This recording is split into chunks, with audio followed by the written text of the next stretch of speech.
This hotel is not in Kiambu. Supposedly it is in Kiambu. You know how it is like these days to hold a meeting in the middle of a shopping center. So if you expect probably 300 people, you get 30,000. I can tell you for sure, by the time we are done, there will be a crowd outside there.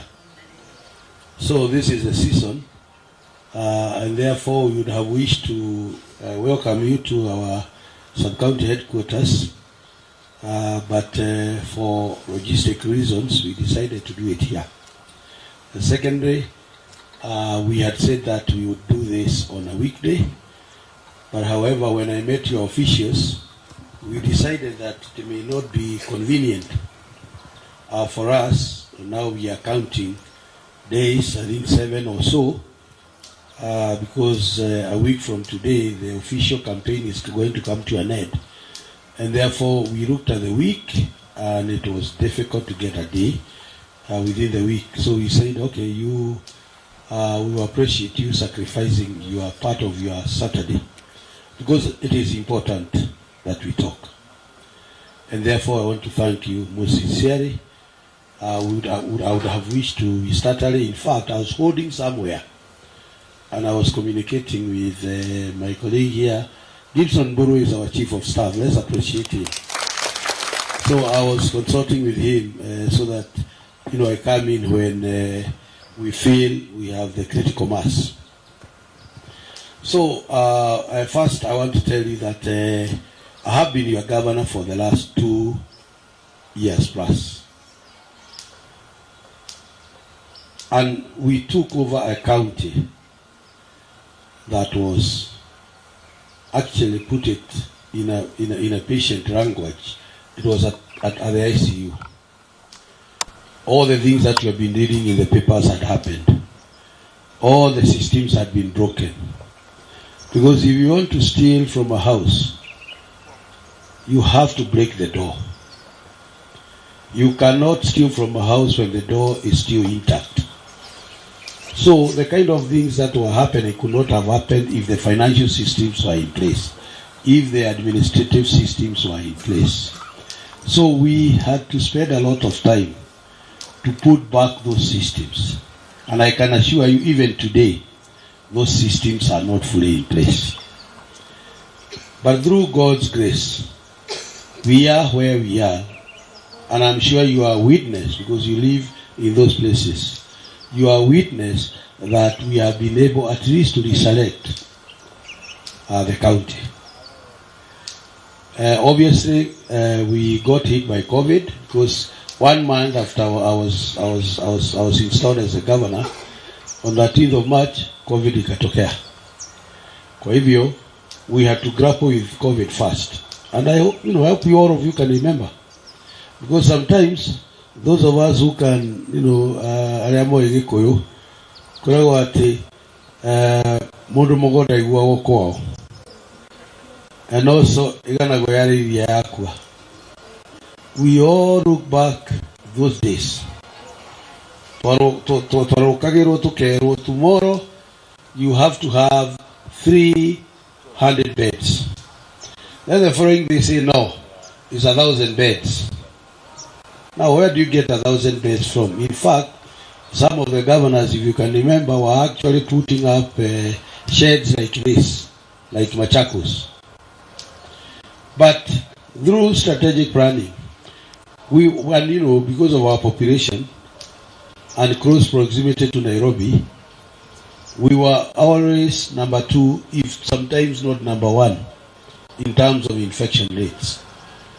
And through strategic planning, we managed to come up with a COVID center. A lot of people may not understand why, in our own thinking, we decided to develop a COVID center. 2 reasons, and there are more. The first one is that because COVID-19 is so infectious, we decided that you would rather go and infect those who have COVID, rather than being in the ward in Kiambu or Thika or Gatundu, where you are infecting others who are not infected, including children. So we decided to isolate. And that is one of the reasons we said once you have been diagnosed in your facility, you should be shipped to Tigoni, so that if you have to infect, you infect those who are infected.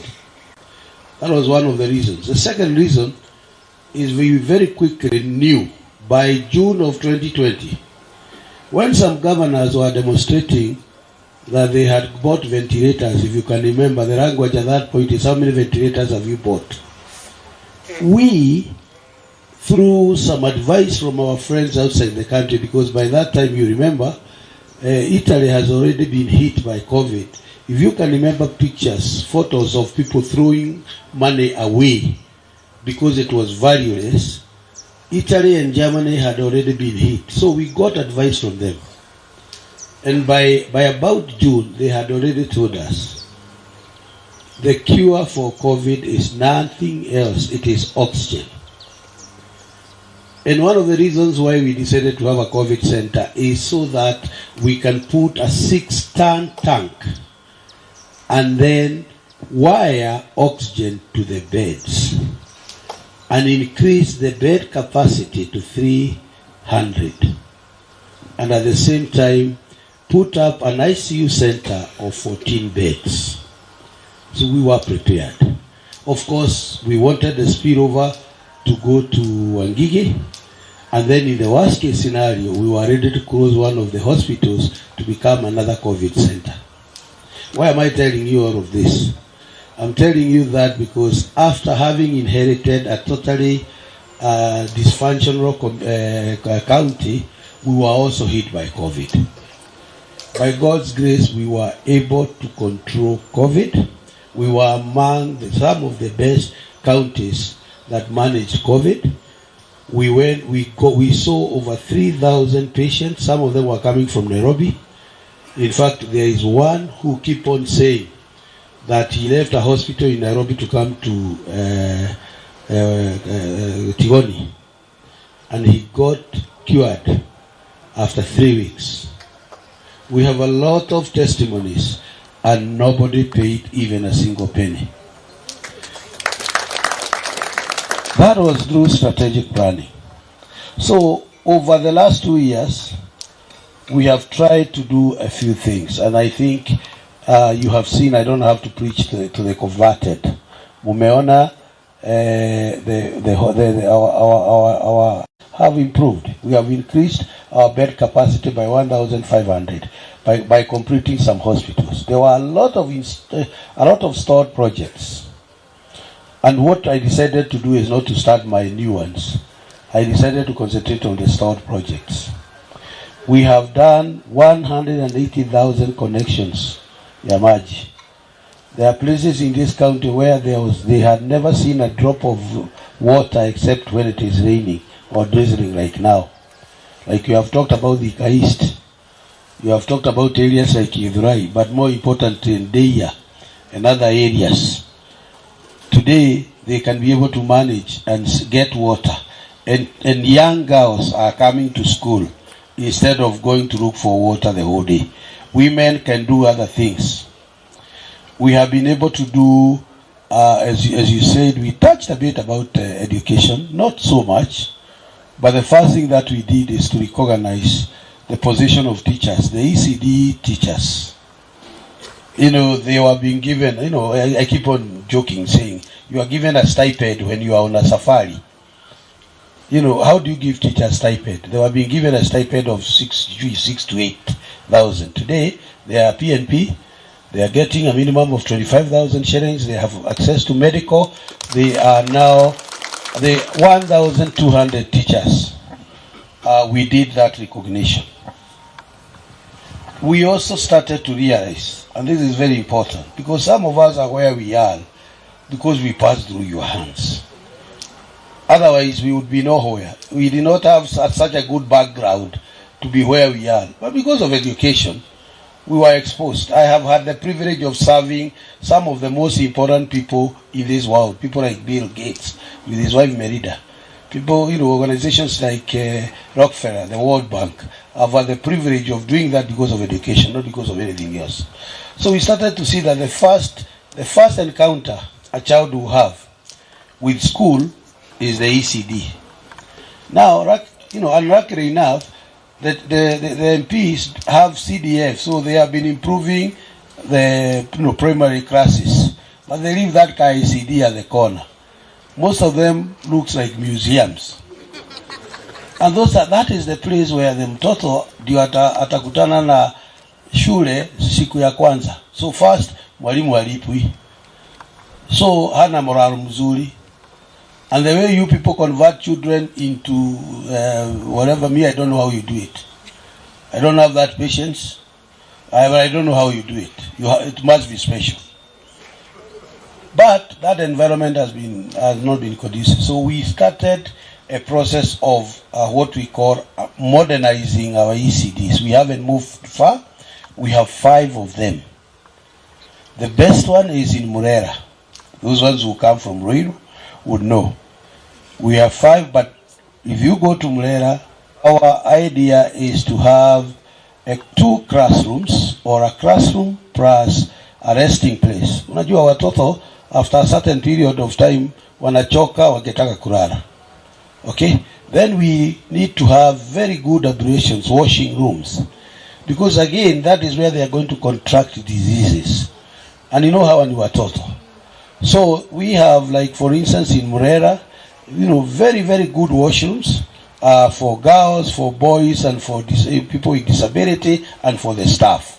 Totally detached from the school, but from the main classroom, but next to it. And then we provide water, because water is at us, and then we provide a praying ground.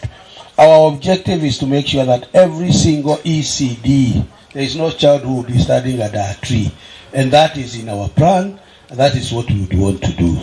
So that at least huyu mtoto amekuwa in a better environment, similar to the private ECDs, and then the teacher that they are encountering are with good morale, they are very well remunerated, and that is the starting point. Now, I think it must have been about February of just 1 month after I was installed as governor. We met with the Kiambu County Education Board. We met here in this hotel with Reverend Kogu and the whole team, and we decided we have to do something about our education. It may not be within our mandate as the county government, but we said we cannot continue to see transition rates that you cannot even talk about. Because you see, what happens is that if we do not have our children graduating as university graduates, or at least people who have passed through TVET, or at least people who, at least even Form 4 or whatever, if you do not have that category of people, what does that mean? You have a county that will not get an opportunity to serve either in the private, in the commercial, or even in the government sector, because there is no single organization that goes looking for votes. I am yet to see an organization that advertises for a position and says, I'm looking for the most foolish person in this area. They always say, you have to have passed, you have to have first or second class honors, you have to have this, and so on and so forth. So we were meeting so that we can start a movement by May of 2020, where the county government was to facilitate so that we can bring the three important parties together: the teacher, the parents, and the students. Through the teachers, our objective was to create an incentive system, and a system that is able to acknowledge the inputs of teachers, so that every year we'll be having a ceremony where we will be able to meet and acknowledge and accept, I don't know the word, the teachers who have driven this process. At the same time, we'll give some incentives to those students who are doing the best, and then we will have an involvement with the parents so that they can start to see that what you do to the student today will mean what the student will be tomorrow. So we have put all of this together. The county, of course, do not have the mandate of except ECDs and TVETs, but we wanted to be a catalyst. We knew there was some philanthropists out there who are willing to work with us. We knew that there are certain organizations in this country that are willing to work with us. So for us, we were to come in as a catalyst. However, as you know again, COVID broke out and it was not possible to do that. And by the time COVID was over, of course, we started thinking about what we are doing now. So we have not had that opportunity. So we still continue to suffer. What really affect me is when I am in, like, for instance, with students at JKUAT, and I have about 5,000 students, and I ask, how many are from Kiambu? And you get 2 or 3. That organization is in Kiambu. When you get 2 or 3, what does that tell you? Yet, when, like I told you, by the time we leave here, you meet 1,001 Jeshi there. They call themselves Jeshi. In fact, what I've been telling them is they don't know why wanaitwa Jeshi. Hawajui.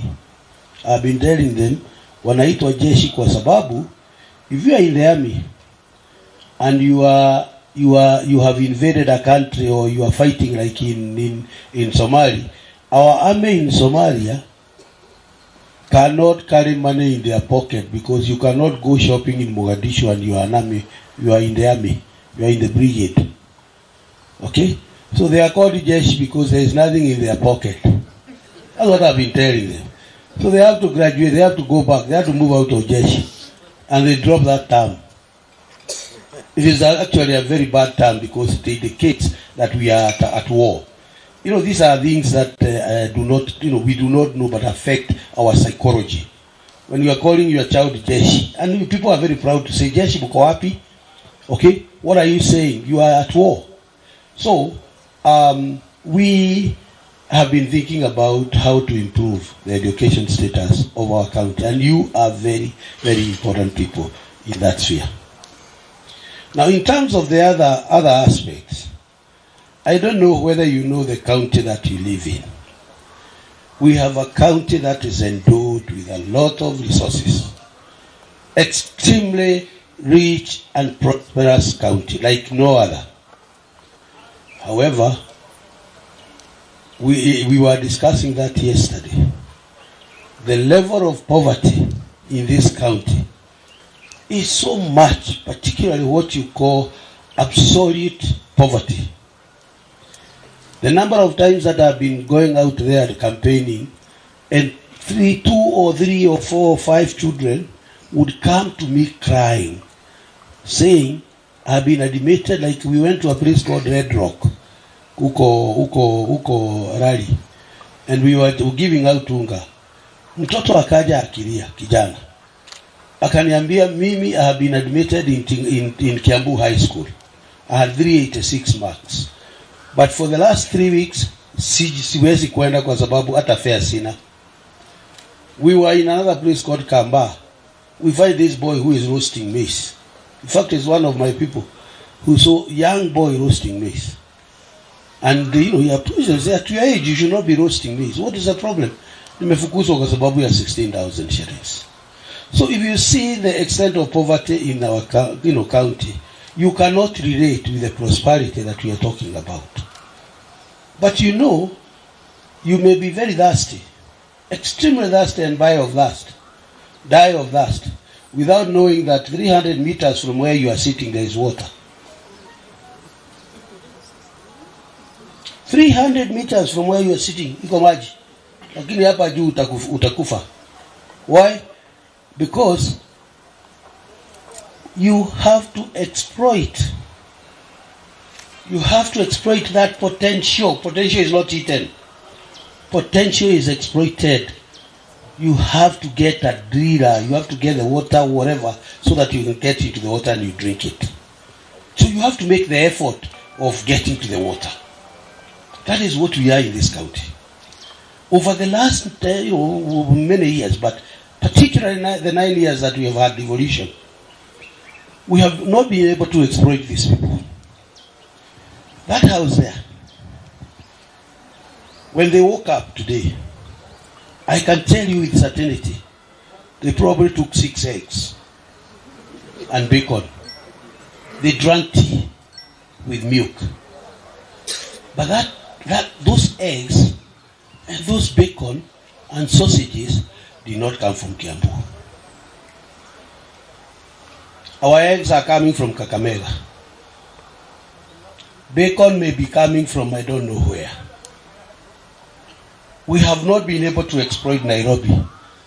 And yet, when COVID breaks and Nairobi has high incidences, we are the people who suffer.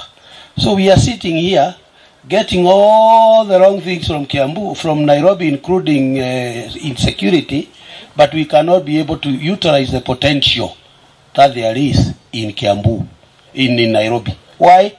Poor leadership. It is the leadership that matters.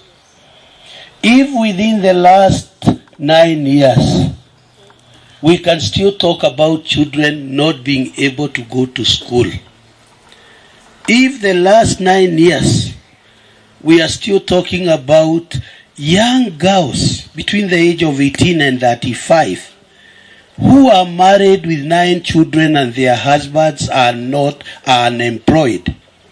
People who, when we did the last election 5 years ago, or when we did the election in 2013, people who had the potential, girls who had the potential to become engineers or doctors or pilots and whatever, but they could not get that opportunity because the decision we made in 2013 to pick up who will lead us was such that it has driven that girl to be married with 9 kids, and the husband is not working, and they are living in a shanty where you can see the bed from outside. I don't know whether you can be able to relate the decision you made in 2013 and the condition of that girl in Red Rock, in Raleigh. This is the reality. This is the reality. They say that leaders are a reflection of the people. So if you people want to know how you look like, look at your leaders. If you said you are leaders for a meeting in Lusaka and they are seated having breakfast, when the 2 Zambian people walks in, when they see those people, they should get a very good indication of how Kiambu people look like and how they think and how they articulate issues. I am not so sure, my dear teachers, that you can stand here with confidence and say that the leaders that you've been having and the ones who have offered themselves to be your leaders are a reflection of you. Leave about the rest of the community. Just think about it. Just tell me. And some of them have called you. They have articulated issues. But you tell me. Now those people, I will not name them because it's a waste of time to name them. But tell me if they are a reflection of you people. If indeed leaders are a reflection of the society.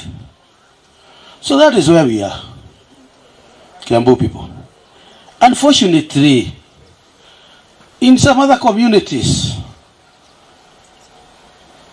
the leaders are much more superior than the people they represent.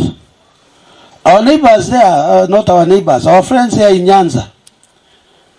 If you have a Nyang or Rengo, Badi, whatever, in Zambia, seated there, and the Zambian is passing by, and he hears the discussion that those people are engaging in, or they are in a conference and they see how they articulate issues, and if indeed leaders are a reflection of the people, they would think that those people are a reflection of the people of Nyanza.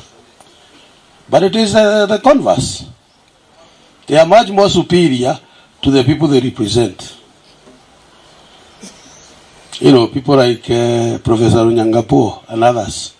So I'm challenging you, Kiambu people. Teachers are very, very important people because you are the light of your society. You are the salt of your society. So, a lot of times, because I've grown up in a village called Kamangu, a lot of times when issues were being brought when we were young, we would first of all ask ourselves, Mwalimu Joyce anasema nini? Wakati huo tulikuwa tunaletewa vaccine. Naambiwa tuende tukawe vaccinated. Before we accepted the vaccination, we wanted to know Teacher Kongo, Livingston Kongo wamesema nini? Because you people are so important that the society follows you. So if indeed we have been having these issues, the people to change, the people to be able to change this community so that we can get the drill to get the water so that we don't die of thirst are you. The people to change this community so that we have more of our people to be engaged not only in the international community but in the commercial, private and government institutions. It is you. And that is why I called you. I just wish we had time before, because I would have spoken about these things the way I'm speaking about them with passion. But it's never too late.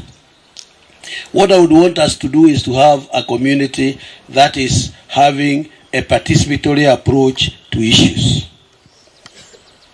In our manifesto, we have put in 5 pillars. The first pillar talks about service delivery. Because service delivery is key, is number one. We need to improve our hospitals.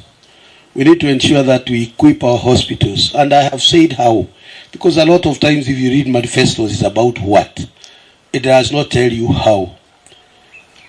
I have said that police stations did not have police vehicles a couple of years back. But today, every single police station has a Land Cruiser or Ford Ranger or whatever through leasing. We are going to enter into a leasing program where we shall get all the hospital equipment from CT scan, from X-ray, digital X-ray, from MRI and whatever, dialysis equipment, and our role will be to pay. We are already doing that. We have entered into an agreement with Kenya Red Cross. That is why in Kiambu, you don't hear much complaint about ambulances. They may not be adequate. The waiting time may be about 20 minutes. But they are all over. We have about 9 ambulances. They are all over. We don't run them. We don't employ the drivers. We don't fuel them. That is all by Kenya Red Cross. All we do is to pay.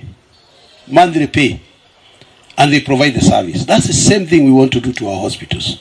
We want to ensure, and we have done hydrological surveys to know where God has given us water in Kiambu, because water is not everywhere. And we know where our water resources, huge water resources are. Ondire, Kinare, Roromo in Rimuru, Liunderi, you come to Chania, where at the Blue Post, when it rains, you see the falls, and yet all of that water will be, heading towards the Indian Ocean without nobody tapping it. We have known where our water is. So we have a strategic plan to make sure that in the next 2 years we connect another 300,000 households. Those from Kiamba, as though I saw few. I don't know whether you know that in every 100 people in Kiamba, in every 100 households in Kiamba, only 17 of them have access to water. Kiamba, leave about Deya and Gatuanyaga and Goliva. I'm talking about Kiamba. Out of 100 people, only 17 have access to water. Yet we have so much potential, huge, look at Brackenhurst. I just brought water from Brackenhurst to pass through Ketmare, ikuja mpaka Karuri. If we can enlarge that dam, that thing can flood the whole of Kiamba with water. If we can get water from Roromo, pump it to Kamandura, that water will come through the Dero, to Ruaka, to Mushada. Strategic thinking, not snapshot thinking. So we've said about service delivery, and what we have said is this: service delivery is not something to be proud about, because you people have been holding us accountable because of service delivery. Yani kama takataka imechukuliwa nyinyi mnafurahia, kama barabara imetengenezwa sasa nyinyi mnafurahia, mnasema huyu governor amefanya kazi. Well, for me, barabara na takataka na maji na nini is like you all woke up today. You all woke up today and you took a shower or you washed your face or whatever. You didn't go telling everybody that I have washed my face. You will all for sure be asleep by 11 or midnight tonight and wake up tomorrow morning. You don't have to go telling everybody that I slept. Of course, you are expected to sleep. So service delivery is a necessity. You don't have to talk about it. We have to ensure that we have the best roads. We don't have to be proud about that. We have to ensure that our hospitals are the best. A one-stop shop. You go in, you go to the lab, you go to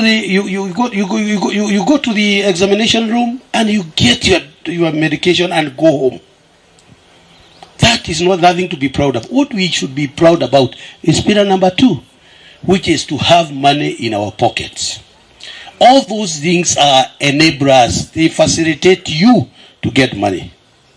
I have told you the potential you have here in Nairobi. Our people are very entrepreneurial. You go to any shopping center, you see a small saloon, a small hotel, a small whatever. But what you don't realize is that every new business opened in Kiambu closes within 3 years.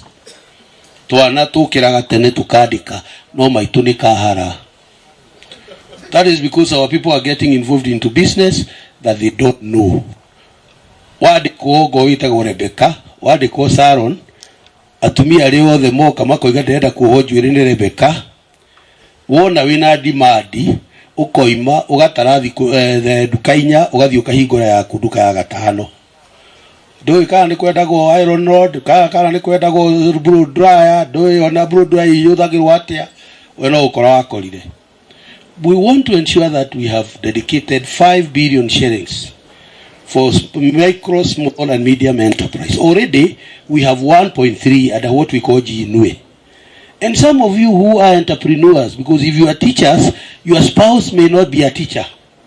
Your spouse should be the one doing that, doing the greenhouse, doing the hardware, doing whatever. We want you to go into that. Right now we have that facility with KCB, 1.3. We pay interest rates, half of the interest rate, 50% of the interest rate, and you are not asked for any security. We start security for you, but we have to follow up with a team that will come and advise you whether your targets are being met and how technically you should run your business, and some of the statutory requirements for business. We need to do agriculture. We were here yesterday. We were releasing fertilizer to our coffee farmers.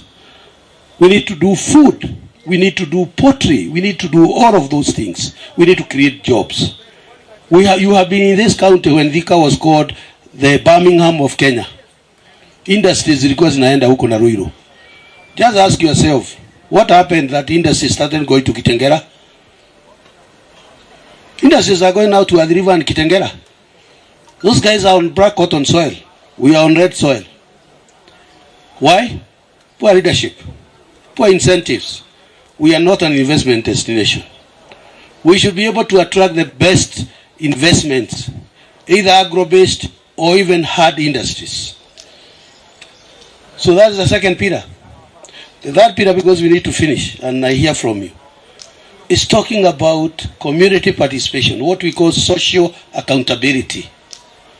How do we know which road needs to be done? In your village, between water, road, and health, what is priority number 1? Because money is scarce, and therefore you have to make hard choices. When the road is done, who says it has been done? Is it my engineer? Is it the contractor? How can you get involved in ensuring that you get value for money? How do you hold the governor accountable for the resources that have been made available to the governor? That is social accountability. When you give out bursary, who identifies children who needs bursary? Is it the MCA with the chief? Okay? Or is the community involved in saying that household and this household, these are the people who require bursary? That is social accountability. That is, public participation. That is our pillar number 3. We have a pillar of those who are marginalized. And we have talked about quite a number: the widows, the orphans, our elderly people. At the age of 70, you have diabetes, you have hypertension, and all kinds of problems. And yet you cannot access medical facilities because even our level 5 charges, we want to issue everybody 70 years and above with a card. Over and above NHIF card, a county card, that allow you to access our facilities so that you can get medical care. We have talked about Masingos. In fact, I'm having a meeting after this with Masingos, single ladies, okay, between the age of 18 and 35. Every meeting that you go to, they are about 65%. How do we, they don't have any ownership. They are despised by their mothers because they brought kids, I don't know from where. Baba zao wanasema ati ni maitire johi. There's no ownership. Those jeshi that I have talked to you about, targeting those people directly. So, I don't know where that is coming from. So in short, what we are saying is that this is a county that we can transform. And we can transform it within the shortest time possible. And we can only do that with proper leadership. And with people like you, people who have influence, and people who can be able to be used as catalysts. Finally, my colleagues, I want to tell you one thing. Our society has never been at crossroads the way we are today. We are at crossroads, and you shall be remembered for the decision you are going to make on 9th, just 8 or so 9 days from today. In 1952 also, those wazazi, our grandparents,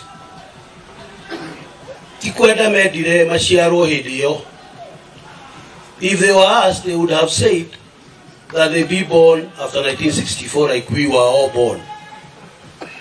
But God just made them be born at that time. They were wazazi, they were young men at that time. Na ukimabara ago ikata mudhuku. Adwa shiori. Kama gathire mali na mudhuku. Amwire atiriri. Oya athana miaka 15 ri. Ciana ciakwa ikoro cia gimara.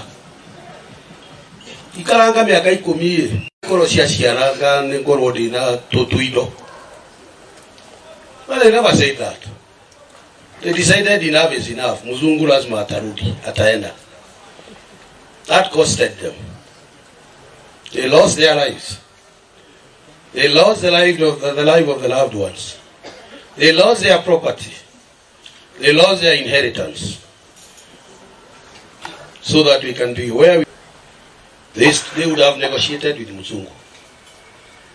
From then, we have never gotten ourselves into the situation where we are in. Because 1978, I may look young. 1978 is when I got into the university. Kenyatta died on 22nd of August. I got to the university on 26th of September. Yeah, I may look not that. So I know that 24 years, you don't have to. I was that I got to go report to Kwashibu. But 1978, we messed ourselves. 1978 and before, because we got divided. Those who are for and against. You know what? Those are people who could have told them, Mzungu, why don't you stay for another 10 years? Into what we got ourselves. And there we are. But since 1978, my colleagues, we've never gotten ourselves to the situation where we are in today. In Kikuyu lele ituika. Na decision yero kumeki umuthi. Ukaririka neka tamuruiri wa wiyathi 1952 kana tagati. Sorry to use the term. Because this thing is about a decision for you, for your children, for our community. That is the decision that you are going to make. So really, we shall be remembered for the direction that we are going to on 9th. 10 years later, I am so sure that you don't want to be that person who will be remembered in another 15 years for having made that girl who is young today in Form 3 to be married with 5 children without a husband. It could be your girl, could be your cousin, could be your niece. I'm sure in your decision making and in the influence that you are going to make, you want to be remembered for having made a decision like they did in 1952 that steers our community in the right direction. And finally, I just tell you this, and I'll tell you in Kikuyu. Lea tuale nyini witu tutiari na ithanwa. Na nitwenda gutema muti na gwatura ngo. Kwago ni twatumagwo kwa mutumia wari neighbor wetagwo Gatuhu tukahoya ithanwa. Nitwathiaga gwa Gatuhu na ithanwa ri haria no agatuima ithanwa. Ndacokaga kumenya twaheo ithanwa tutiacokagia. Gatuhu ni okire kuhoywo